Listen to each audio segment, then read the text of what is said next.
बिस्मिल्लाहिर्रहमानिर्रहीम। टेस्टी। जी हाँ, आज हम बनाएंगे बहुत ही टेस्टी मूंग और मसूर की तड़के वाली दाल। आप इसे सिर्फ 10 मिनट में सहरी के लिए रेडी कर सकते हैं। चाहे आप इसे सहरी के लिए बनाएं, लंच में या इफ्तार में, ये बहुत ही टेस्टी बनेंगी इंशाल्लाह। तो वीडियो के एंड तक मेरे साथ रहिएगा, क्योंकि आप देखेंगे हम बहुत ही कम मसालों के साथ इसे रेडी करेंगे। तो चलें, अपना टाइम वेस्ट किए बगैर अपनी रेसिपी स्टार्ट करते हैं।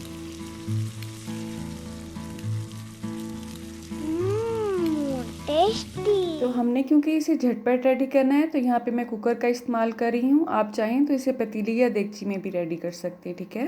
तो 4 से 5 खाने के चम्मच यहाँ पे मैंने सरसों का ऑयल लिया है। उसमें 2 दरमियाने साइज़ की प्याज को बारीक बारीक काट के ऐड कर दिया है। अब हमने इसे ब्राउन नहीं करना है, जस्ट नरम करना है, ठीक है। तो अब हम इसमें ऐड करेंगे अदरक और लहसुन का पेस्ट।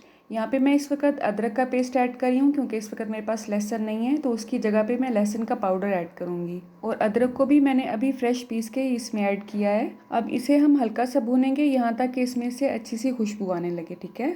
बस 1 से 2 मिनट ही लगेंगे। उसके बाद इसमें हम टमाटर ऐड करेंगे, और टमाटर का छिलका हमेशा उतार के इसमें ऐड किया करें, क्योंकि टमाटर का छिलका हमारी किडनी के लिए बिल्कुल भी अच्छा नहीं होता है। अब जैसे ही हमारे टमाटर हल्के से नरम होंगे, तो हम इसमें मसाले ऐड करेंगे। और उसमें मैंने लिया है 1 चम्मच नमक। आप नमक अपनी टेस्ट के हिसाब से कम या ज़्यादा कर सकते हैं। इसके अलावा आधा चम्मच हल्दी पाउडर है, आधी चम्मच पिसी हुई सुरख मिर्च लेंगे, 1 चम्मच कूटी हुई सुरख मिर्च या चिली फ्लेक्स जिसे आप कहते हैं, और 1 चम्मच भर के खुश्क धनिया है, मोटा कूटा हुआ। अब इन मसालों को अच्छी तरह से हम भून लेंगे, ताकि इनका जो कच्चापन है वो ख़त्म हो जाए। मैंने क्योंकि स्टार्ट में लहसुन ऐड नहीं किया था, तो उसकी जगह पे मैं लहसुन पाउडर इस वक्त ऐड करूँगी और इसे भी अच्छी तरह से भून लूँगी।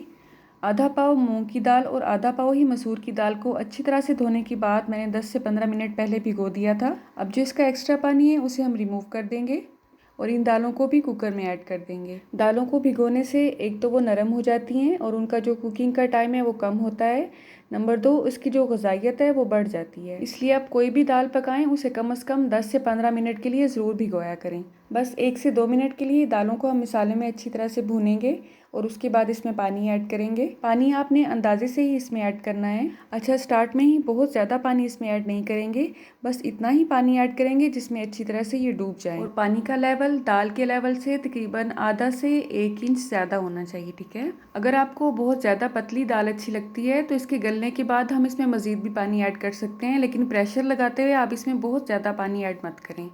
अब हम कुकर को बंद कर देंगे और इसे 3 से 4 मिनट के लिए ही प्रेशर लगाएंगे, और प्रेशर का टाइम आपने वेट को हिलने के बाद काउंट करना है, ठीक है। और कुकर इस्तेमाल करते हुए बहुत एहतियात से काम लिया करें। चूल्हे की आंच को मैंने स्लो टू मीडियम रखा हुआ है। अगर आप चूल्हे की आंच को तेज़ कर देंगे तो दाल नीचे से जल भी सकती है। बस 3 से 4 मिनट के बाद ही मैंने चूल्हे की आंच को बंद कर दिया है।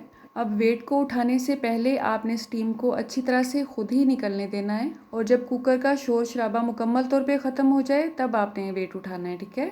अल्हम्दुलिल्लाह हमारी दाल तकरीबन गल चुकी है। अब हम चूल्हे की आंच को दोबारा ऑन कर देंगे, और इसमें जो एक्स्ट्रा पानी है उसे हम खुश्क करेंगे। दाल हमारी इस कदर गली है कि इसका जो दाना है वो हमें नज़र आ रहा है, तो हल्का हल्का सा हम इस तरह से चम्मच से उसे मैश करते जाएंगे। इस तरह से दाल की लुक भी अच्छी आएगी और उसका टेस्ट भी इन्हेंस होगा। अब इस पॉइंट पे आपने दाल को जितना गाढ़ा जितना पतला रखना है वो रख सकते हैं। हमने क्योंकि इसे जस्ट 3 से 4 मिनट के लिए ही प्रेशर पे लगाया था, इसलिए इसकी लुक बहुत अच्छी आई है अल्हम्दुलिल्लाह। अगर इसे ज़्यादा प्रेशर लगाया जाए तो एक तो ये नीचे से जल जाती है, दूसरा ये एक पाउडरी फॉर्म ले लेती है, जो ना तो टेस्ट में अच्छी लगती है और ना ही देखने में अच्छी लगती है। मसाले को भूनने के लिए यहाँ पे मैंने सरसों का ऑयल यूज़ किया था, और सरसों के ऑयल को आप घर पे ही कैसे प्यूरीफाई कर सकते हैं, कैसे साफ़ कर सकते हैं, इसकी रेसिपी मैं आपसे शेयर कर चुकी हूँ। लिंक आपको डिस्क्रिप्शन बॉक्स में मिल जाएगा इंशाल्लाह। अब हम तड़के के लिए इसमें देसी घी का इस्तेमाल करेंगे, और देसी घी की भी बहुत सी रेसिपीज़ मैं आपसे शेयर कर चुकी हूँ। यहाँ पर 4 से 5 खाने के चम्मच देसी घी ऐड करेंगे और इसे हल्का सा मेल्ट होने देंगे। अगर प्रेशर खोलने के बाद आपकी दाल ज़्यादा गाढ़ी है तो हल्का सा उसमें पानी ऐड करके अपने हिसाब से आप उसे सेट कर सकते हैं। पानी ऐड करने के बाद 1 से 2 उबाल उसे आने दें और चूल्हे की आंच को बंद कर दें। देसी घी हमारा मेल्ट हो चुका है। अब हम इसमें ऐड करेंगे ज़ीरा।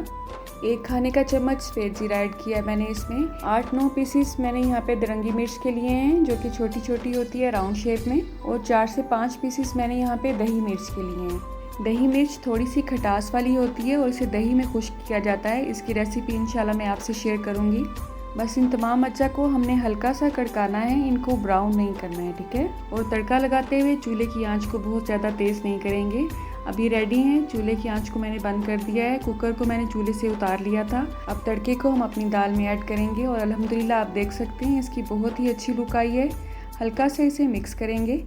आप तड़के को सर्विंग बाउल के ऊपर भी ऐड कर सकते हैं, लेकिन मैंने इसे कुकर में ही ऐड किया है। मूंग और मसूर की दाल को बहुत से तरीक़ों से रेडी किया जाता है। इंशाल्लाह 1 बाय 1 मैं आपसे तमाम रेसिपीज़ शेयर करूंगी। इस रेसिपी को आप ज़रूर ट्राई कीजिएगा और अच्छा या बुरा जैसा भी आपका एक्सपीरियंस हो मुझे कमेंट बॉक्स में ज़रूर बताइएगा। अब गार्निश के लिए आप इस पर बारीक बारीक कटा हुआ सब्ज़ धनिया और सब्ज़ मिर्च भी ऐड कर सकते हैं। इसके अलावा 1 से 2 खाने के चम्मच इस पे मेल्ट किया हुआ देसी घी भी ऐड कर सकते हैं। इससे एक तो इसका टेस्ट भी अच्छा आता है और दूसरे इसकी लुक भी बहुत अच्छी लगती है। अल्लाह आप सबका दस्तरखान सजाए रखे और हम सबको सेहत और ईमान का रिस्क अता फरमाए। अल्लाह हम सब के रिस्क में कसरत से ज़्यादा बरकत अता फरमाए। रुके सुने, जाने से पहले वीडियो को लाइक कर दें, अच्छी लगी तो शेयर कर दें और सब्सक्राइब करने के बाद बेल का आइकन भी ज़रूर प्रेस करें। जज़ाकल्लाह। मेरी नेक्स्ट वीडियो तक अल्लाह हाफ़िज़।